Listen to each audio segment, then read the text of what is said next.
you, Chair. I feel like one of those people that need to get everyone up and stretch and turn around and just to make sure everyone is awake.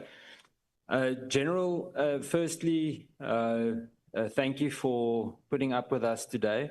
It's been a very, very long day, so I'm going to go very, not fast, but I'm going to ask the questions very directly. So if some of them come across quite direct, don't necessarily take it as a point of disrespect. They are going to be direct questions. Some of them I just started writing in the one of the last 2 or 3 people that questioned you. You referred to General Moodley, you referred to General Khan, you referred to General Teo as well. And I want to start my questions with a statement that says you're judged by the company you keep. Before I ask questions regarding those associations, what I want to ask you is, and it can be a very short answer, is, General, isn't it a dangerous precedent when you advise juniors, and when I say juniors, major generals, I'm not talking about, in junior ranks, of the very division that you used to be or have control over. Before the new structure was approved, you were in charge of the Divisional Commissioner of Crime Intelligence. Isn't it setting a dangerous precedent to then advise the juniors of the current Divisional Commissioner on whether they should or shouldn't go to court? I was not advising the junior members, I was advising the divisional commissioners and say, this is a matter that you can deal with. I don't think it's advisable to go to court. But you said General, you said that you advised, you told, I think, General Khan or General Moodley to not go to court. No, I was telling General Khumalo. It was General Khan went to court. And then I said, don't go to court because you may lose. You're going to lose. But then who did you say shouldn't do the expeditious process? I was telling General Khumalo. To not do expeditious? To not do the expeditious. Then General Khan rushed to court. Then he did. He proceeded without listening to him.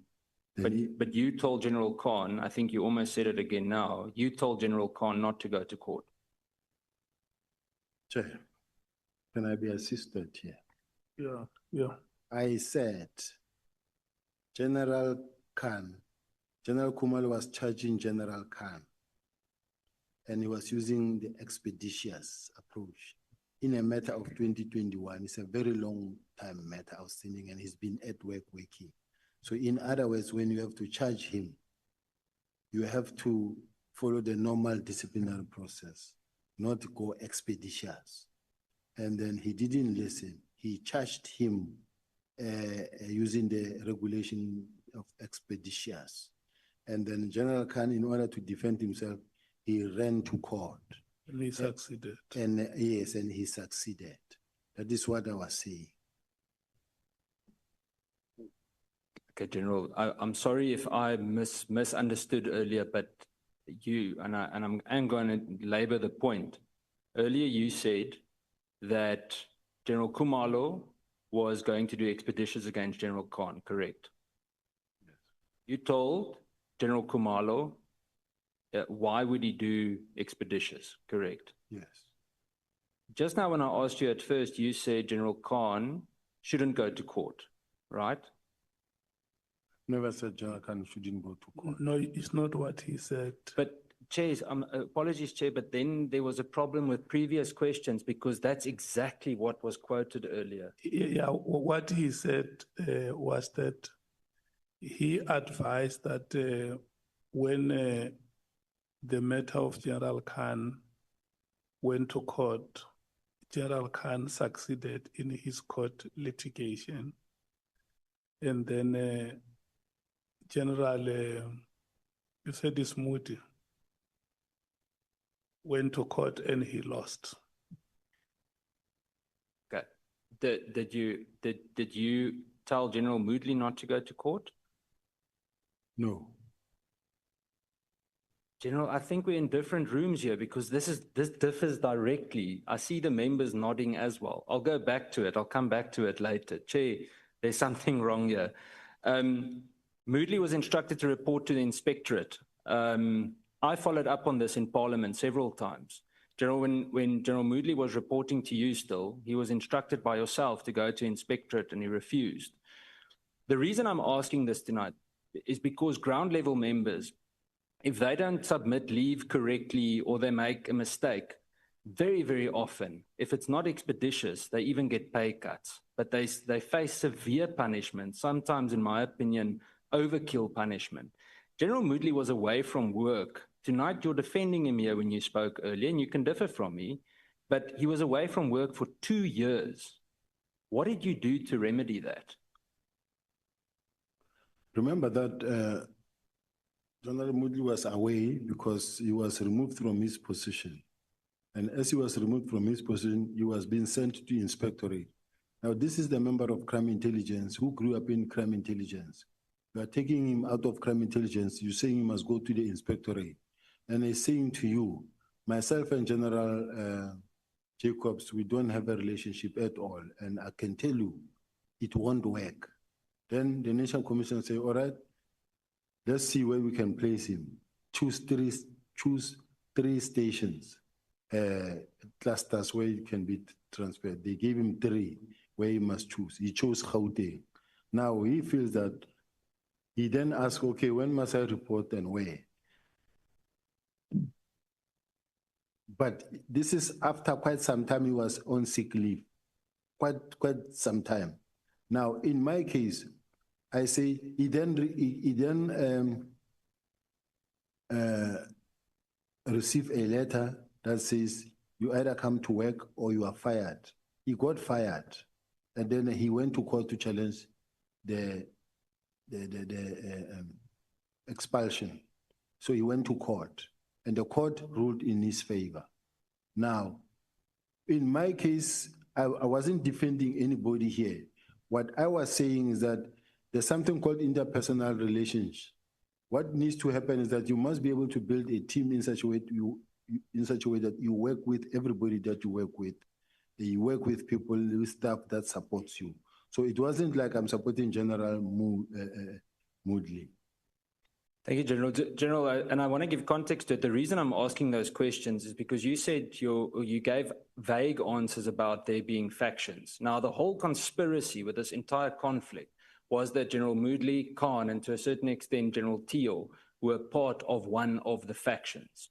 Now, to be very honest with you, and this is a comment, not a question, Chair, in the Chair's absence, is that I find it embarrassing that it sounds like a Spanish telenova, a soapy, let's call it that, days of our lives, when we have to determine who likes who in SAPS management. And it's the reason why this country looks the way that it does with regards to crime. I'll come back to that just now. General, when you were in your capacity as the DNC that still had crime intelligence under you, what did you do when General Moodley was away for 2 years? Because he stayed away, and you can't tell me he was sick, because I followed this up through Parliament. He didn't submit sick leave. So for 2 years, Major General was away, no sick note, and he was eventually dismissed for it. What action did you take in that regard? Personally, I remember he was not completely, he was sick, but he would show up sometimes bringing the sick note. And then I would talk to him and say, but why don't you come report? Even if you are to come and report here in my office, come to report in my office and say, no, I'll speak to my doctor. But I'll then say, okay, let me also speak to the National Commissioner, so that the National Commissioner can agree with me that you're not going to go to the college, to General Jacobs. You can come report here with the hope that I was going to give him projects such as like extortion rackets, your cash in transit, your kidnapping, so that he can run the operations on those. And then when I speak to the National Commissioner said, no, you can't keep him in your office because you don't have a post in your office.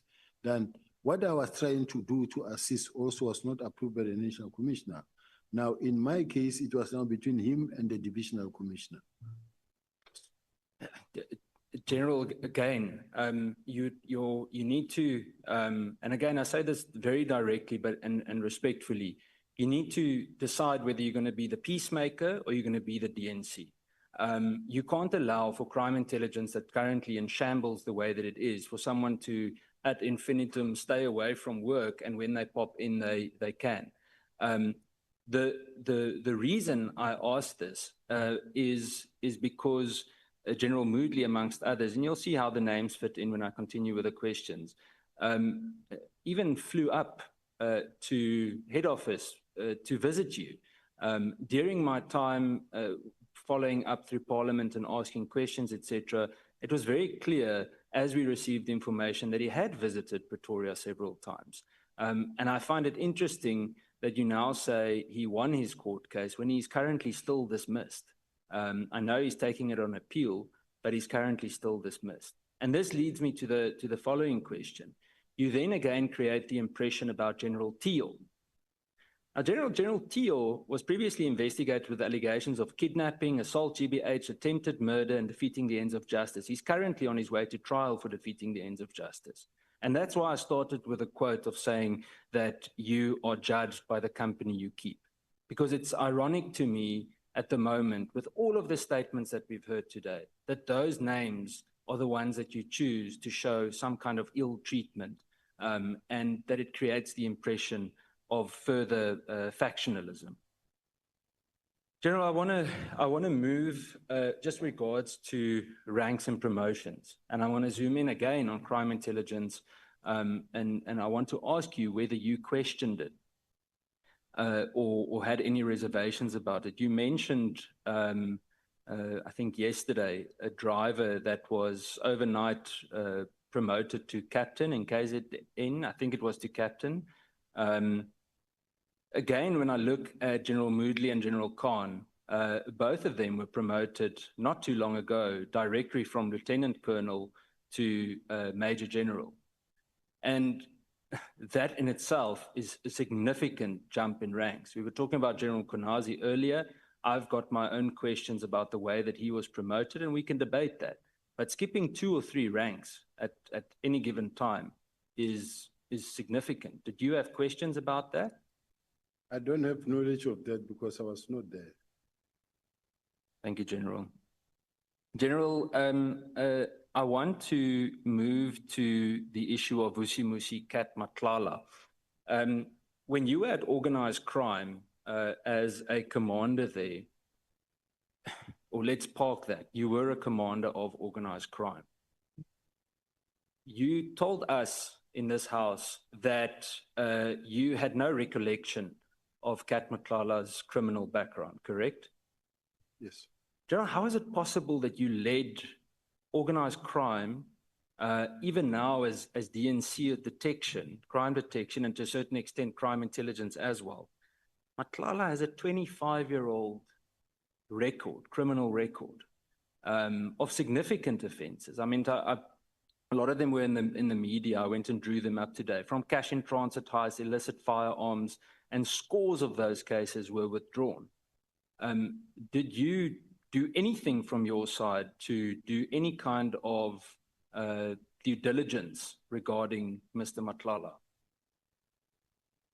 I think the people who were supposed to do due diligence on Mr. Matlala, the people who actually gave him a tender. At the time he applied, I think they interviewed them, and these are the people who must check on them and then get their CVs and everything.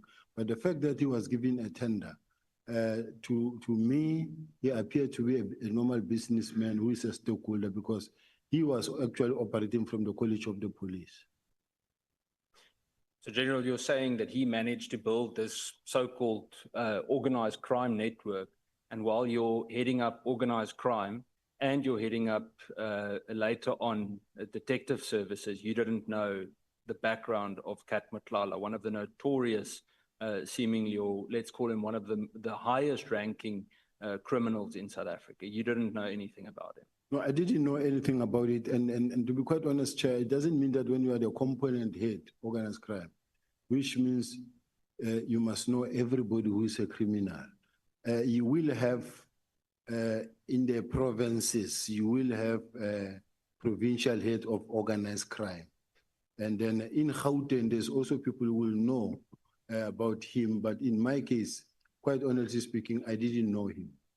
General, I want to put it to you that that is the reason why we are seeing the levels of organized crime in this country, because I can tell you now that it should have raised significant red flags. And when he received that tender, not even talking about General Fani, I mean, General Fani should have his entire own inquiry. We should spend an entire week just with him about procurement, because it seems to me, from what I hear from the Auditor General, the police committee are going to have a field day regarding that. But just regarding the red flags with you, is that I have a question about the capacity of organized crime in the South African Police Service if you weren't able to identify that person. To say you didn't know the different or all the criminals in the country, it's not an accurate statement, because there's a difference between Vusi Musi Kat Matlala and a sidewalk Scully in Tembisa.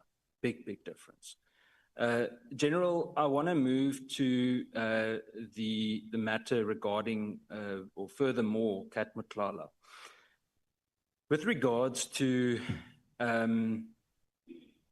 the reports that were submitted to your office by the Hawks, or IDAC for that matter, in 2024-25, about the criminal probes in terms of Matlala, was it never flagged with you? Did the Hawks or IDAC never come and speak to you about this whole Matlala crisis? Not at all.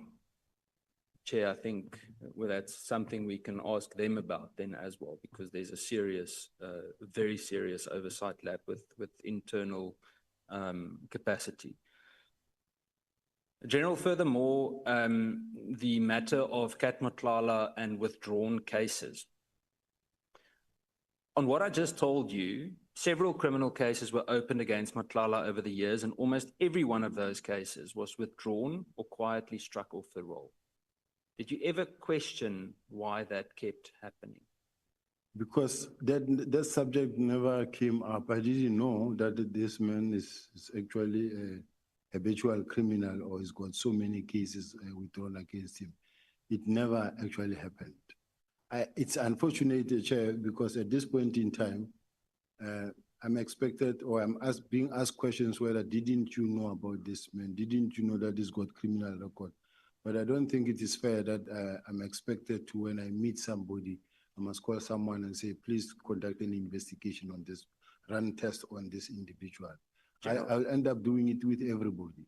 Not at all. Kat Matlala, Brown Mkhwanazi, there were several names mentioned in the last 2 days of people that have significant influence. So you can't compare them to sidewalk Scullies. There's a big difference. And if you're heading organized crime or division crime detection, then surely you should have some kind of a dashboard or a list of who your top dogs are, who the whether it's the real, what do we call them, the big five or the fake big five. I don't know who to believe anymore, it seems, but we must have some kind of a list where this is indicated.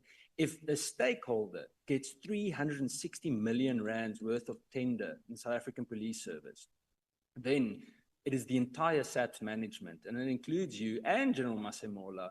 There needs to be serious questions with regards to due diligence. General, I want to refresh your memory on the cases of Mr. Kat Matlala.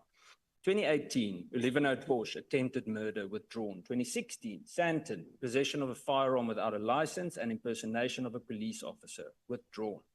Silverton, 2015, carjacking and possession of stolen goods, withdrawn. Alberton, house robbery, withdrawn. Burglary, residential premises, withdrawn.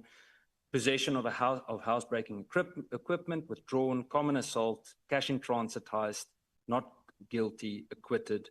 Brooklyn, theft out of a motor vehicle, withdrawn. And so the list goes on. There are many, many more. What I'm saying to you, General, it's physically impossible that he could have slipped with the system.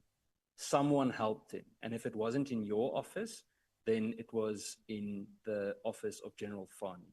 But there was significant help to Kat Matlala.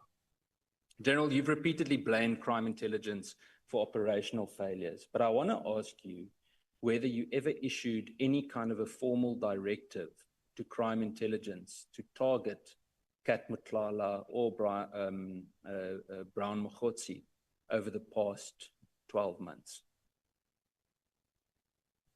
To start with,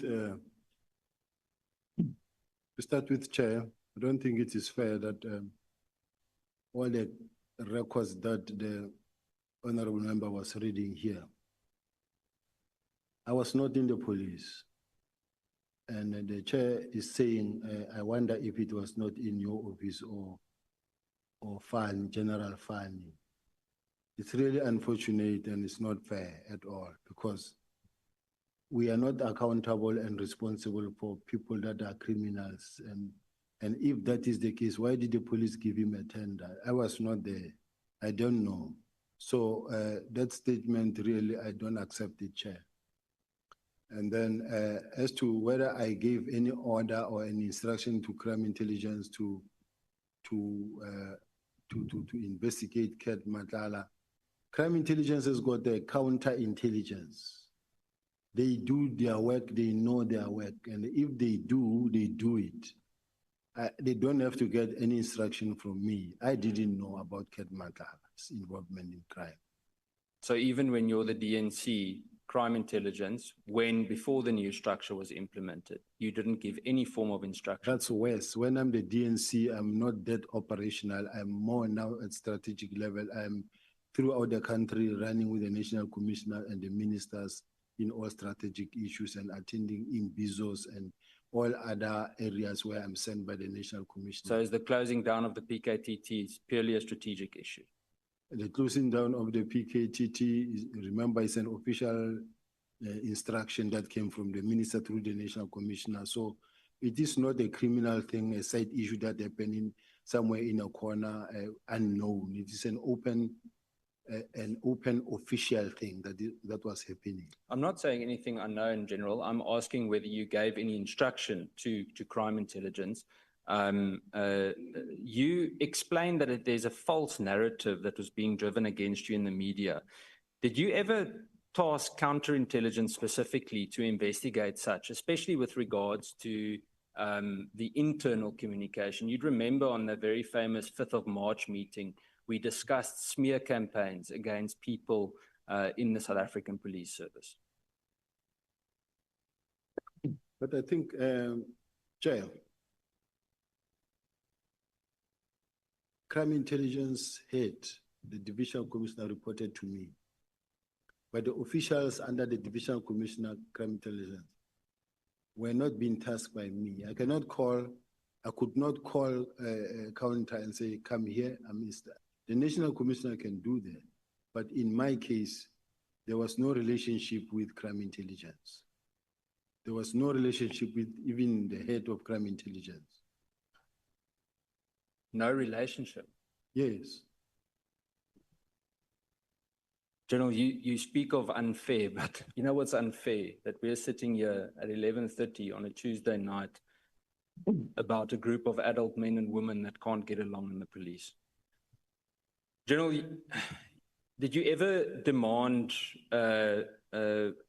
any form of disciplinary action for those who allegedly stalled or didn't investigate? But you now said there was no investigation with regards to the smear campaign, so let's rather just skip that. General, I want to go to the last few questions.